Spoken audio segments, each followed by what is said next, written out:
Play on, America. Right now on News Channel 6 at 11, remembering Christine Miller Betts, the first executive director of the Lucy Craft Laney Museum of Black History, and the legacy she leaves behind. And Augusta city leaders still debating what to call the new Augusta Arena. We'll cover the commission meeting and let you know what happens from here as your News at 11 starts now. Live from Television Park, this is WJBF News Channel 6 at 11. Good evening, everybody. I'm Brad Means. We do thank you for joining us as coverage you can count on begins with the Augusta community remembering the life of Christine Miller Betts.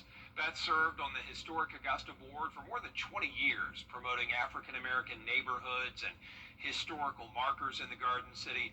But we all know she was best known for serving as the first executive director of the Lucy Craft Laney Museum of Black History. She was at the helm there for 26 years. Friends remember her for shaping it into one of the best Black history museums in the Southeast. 90. So there was like decades of information that needed to be, gathered and curated, based on the Keystone Foundation of telling the story of Miss Lucy Craft Laney. And so she took on this singular role, and sometimes, working very, very long hours by herself, but at the same time doing her very best to engage the totality of the community to support the museum. She retired from the museum in 2021, and Betts was selected to receive the Augusta Arts Lifetime Achievement Award on June 20th next week. Her daughter, Carol, will accept it. Miller Betts died Thursday. She was 88. A sanitation worker who lost his legs in an accident in Aiken County 2 years ago, now facing more challenges after a fire destroyed his home. Last Friday, firefighters got the call to a car fire at Matthew Lex's house in the Trolley Run neighborhood. Matthew was still inside and had to fight to get out. I get in the house, I start hearing pop. I kid you not, it sounded like gunshots. Pop, bang, pop. I threw my leg up. Cause my leg was half up. I threw this leg up, and I barricaded for the back door. The time I get out there, the battery exploded. It sounded like a train, locomotive exploded. I mean, it was crazy. Yeah, that is really scary stuff. Thank goodness he did get out unharmed. His neighbors have since stepped up and showed a lot of love and support, including a GoFundMe account. We have that link on our website, WJBF.com. It is time now for our first check of our weather. Our chief meteorologist, Jenna Petracci, saying goodbye, hopefully, to the last line of storms. Yeah, the storms are not looking as bad as they were this time last night. We had very active weather all the way through this morning, so it was a very active overnight period. Now it's not going to be the case. We had some severe storms earlier in Richmond and Burke County around 2 hours ago, but those have now fizzled out, and we're just left with some of this light rain, mostly in Bamberg County and parts of Allendale County. A little bit of heavier rain there in Olar and south of Bamberg, but not looking bad. We're not expecting severe weather for the rest of this evening. You can see down along the coastline here around Brunswick, Darien, Georgia, we do have some of those stronger storms, a lot of lightning there as well. Our Terry Lambert Hyundai Skyview cam in Waynesboro showing a damp road conditions where there was a ton of heavy rain that came down earlier, but now it's looking nice and quiet there. We picked up on around a quarter of an inch of rain in Augusta with temperatures around average. We had a low of 70 and a high of 87. Now our average high is now up to 91, and we'll get closer to that as the week goes on. But right now our temperatures are in the 70s, 70 in Augusta, 71 in Gibson, and upper 60s in Lincolnton. Looking ahead, you can see a few more storms in the forecast tomorrow, and then a higher chance of rain and storms Thursday and Friday. I'll have a look at your future cast coming up shortly, but back to you, Brad. All right, Jenna, thanks. President Donald Trump announcing today Augusta commissioners weighing in on the naming of the new Augusta Arena again. Last week, some city leaders really erupted in anger after the Coliseum Authority announced it was not going to use the term James Brown Arena. George Escala tells us both sides need to talk, and so far, they haven't. A new arena is still a couple of years away, but what it's going to be called is a current controversy. I was really surprised this story got so big so fast. I think maybe they were just exploring something, and then it just got out that it's a done deal. What got out is the Coliseum Authority is using the new Augusta Arena as the title, not James Brown Arena. Commissioner Alvin Mason outraged. because he says people voted for a new sales tax for the new James Brown Arena. As far as I'm concerned, I'm still ready to move forward with any legal action and maybe removal of Coliseum Authority members. Mason saying voters were deceived, other commissioners not so sure. I wouldn't go so far as to say the voter was misled, because basically we were wanting a new arena, because that one was outdated, it was antiquated, it was costing too much money. Commissioners saying they want to keep James Brown's name in the title, possibly with a corporate sponsor. Cities do tag a name too. I don't see why Augusta couldn't do that. We can be raising tax dollars. It could be, company / James Brown Arena. I think that would probably soothe both sides if we did something like that. The commission voting to send the issue to the full commission next week for more discussion. But what has been missing from the discussion, the Coliseum Authority. No members attending either meetings where the name was on the agenda. The chairman telling us we haven't been invited. In Augusta, George Escala, WJBF News Channel 6. The temperatures are getting a bit hotter, up to around 90 degrees, and then we'll also see the humidity on the rise with rain chances sticking around all the way into next week. I'll have that full Viper 6 forecast right after this break. We got a top quality small business bonus. Comcast Business, powering possibilities. The live Viper 6 Skyview Network, sponsored by Terry Lambert Hyundai. Now, your most accurate forecast with WJBF Live Viper 6. Welcome back. We did have that severe storm warning earlier in parts of Burke and Richmond County, and I did want to share a couple storm reports for you from the National Weather Service. We had a tree down along Herndon Road in Burke County to the south of Waynesboro, and also some power lines down along Highway 80 in Burke County, and that occurred around 9 p.m. this evening. Now you can see we also picked up on a lot of rain there in Waynesboro, around 3 inches according to our radar estimate. But our northwestern counties saw only around 1/4 inch to 1/2 inch of rain, but there were some strong storms that impacted those counties as well today. Now all of us had a beautiful sunset, and here's some viewer photos that were shared. We had a rainbow even spotted in North Augusta, and then some really cool clouds here in Graniteville, South Carolina. So thank you for sharing those photos. You can see here on Live Viper 6 that we're pretty much done with the rain tonight. A few spotty showers here along I-20 in Tolliver County, and it's definitely possible that we could still see a few showers overnight. Notice one there as well in Emmanuel. But the bulk of the rain that was impacting us earlier is now pushing off towards the southeast, only impacting Bamberg County with some light rain. Now our Terry Lambert Hyundai Skyview cam in Waynesboro looking much better than it was earlier. This was a hot spot for a lot of lightning around the 9 o'clock hour. Now right now we're at 70 degrees. Winds are coming in light out of the south, just 5 miles per hour. Dew point at 67. Visibility looks good, but we could see some patchy fog and low-level clouds tomorrow morning.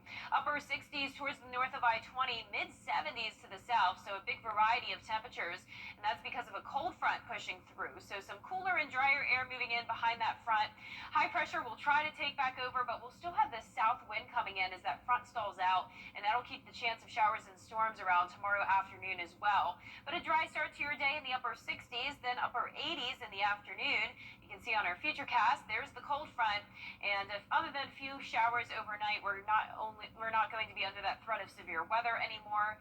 And then you can see we're starting out our Wednesday afternoon dry, but then later on, more storms will start to fire up. Now we're not under a threat of severe weather for Wednesday or Thursday, but with any type of setup like this, we always have the possibility of some of those storms getting a bit stronger. Here's a closer look at home tomorrow at noon. That's when we'll start to see some rain. Very spotty activity, hit or miss showers and storms. Some of us will stay completely dry. Then as we go into Thursday morning, it will be dry across the board. Just some cloud cover and fog possible again, but then a bit more widespread rain moving in as we go into Thursday evening. And once again, still no threat of severe weather at this point, but definitely some pretty high rain chances, all the way up to 70% by Friday and Saturday. The rain will linger into next week. Now, the rain is not going to keep us away from the heat. We're going to climb to around 89 to 90 degrees.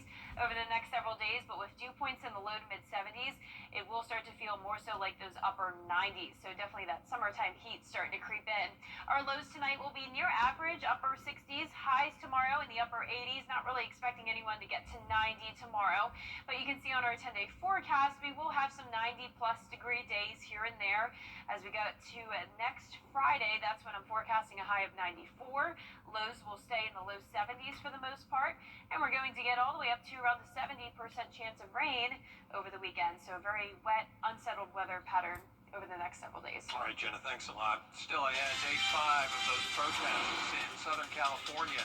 The latest as coverage you can count on continues. But first, the winning numbers for tonight's South Carolina Lottery. Pick 3, 507. Pick 4 tonight, 4198. And the fireball was 7. At Lionel Smith Limited. Coming up, the Atlanta Falcons begin minicamp. Hear from their starting quarterback on how they're getting set for the season. In sports. For over 30 years, Augusta, Florida. Add your events. Log on to WJBF.com. Keyword Community Calendar. The WJBF Live Viper 6 Skyview Network is sponsored by Terry Lambert Hyundai. Low prices, big selection, and committed to quality customer service. Now, WJBF sports coverage you can count on. Well, organized team activities are in the books, so now the NFL offseason continues with the Atlanta Falcons beginning their 3-day mandatory minicamp with former QB1 Kirk Cousins in attendance. WSAV's Joey Lamar has the story. The big question entering mandatory minicamp for the Atlanta Falcons was, would Kirk Cousins show up? Well, Atlanta's $180 million backup quarterback not only showed up, but he answered questions from the media. The Falcons' one starting quarterback believes he still has a couple of years as a starter left in the NFL. He would like to be traded to a team who believes the same thing. As for the Falcons, they are content with Cousins being a backup to the number 8 overall draft pick in the 2024 draft, Michael Penix Jr. Head coach Raheem Morris said he spoke to Kirk Cousins when he addressed the team before practice, but did not say he spoke with him individually. He added Kirk sat on the front row. Kirk Cousins making his first appearance with the team since the season ended last year, and he spoke to the media. Obviously, he'd love to play, but I'm not going to dwell on things that aren't reality. In terms of, that's not the situation I'm in.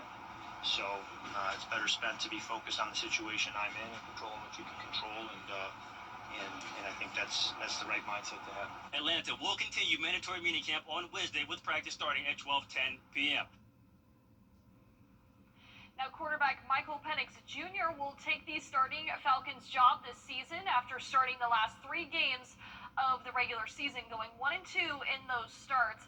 Now the 8th overall NFL draft pick, preparing to be QB1 this season. And this offseason proves to be an important one for him, making sure he gets his routine down before the slate of NFL games ramp up. In college, just everything was always, on the schedule. Your all-season program was on the schedule. You had to be in, you had these workouts. But now it's like, whenever the all-season come around, it's on you. You got to know how to, be a pro. You got to know when you need to work out, the things that you need to do so that whenever you do come back for OTAs and stuff like that, you're ready. That's the biggest thing that I learned this offseason. Week 1 of the Falcons NFL season kicks off against the Tampa Bay Buccaneers.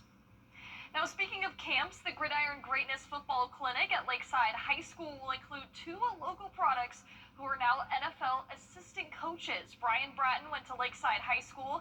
He's now the wide receivers coach with the Indianapolis Colts. Brandon Lynch attended Hepzibah High School. He's now the cornerbacks coach with the Cleveland Browns. The clinic, June 20th from 6 to 9:30 p.m. for ages 6 through 14, featuring 1-on-1 and 7-on-7 drills. The Augusta Green Jackets begin the first game of a 6-game series against the Charleston River Dogs. Green Jackets dropped 5 out of their last 6, hoping to get back on track, and Nick Montgomery sends a 2-run home run into left field to take the 3-1 lead in the 4th inning. Then we go to the top of the 7th, Luis Sanchez. He singles on a ground ball. The second baseman, he can't field it, so another run comes in to score. The Green Jackets back in the win column with the 5-1 win. That's it for sports. We'll be right back. The most significant loss of Join News Channel 6 as we honor the CSRA's best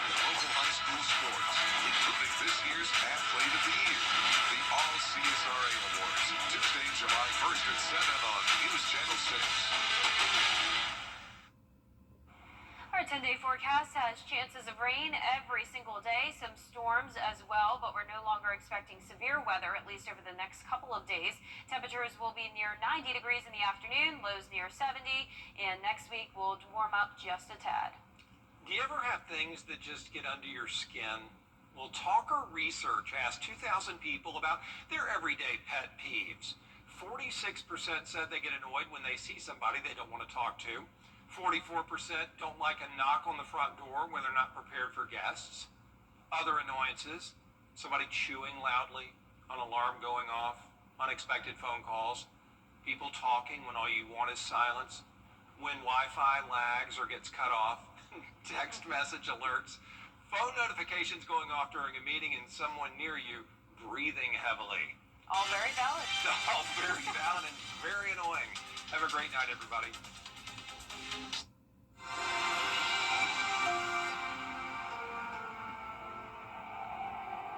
Coleman Services cares about our community, and our #1 priority this summer is keeping the AC on and the hot water flowing in your home or business. Coleman Services is proud to service the CSRA.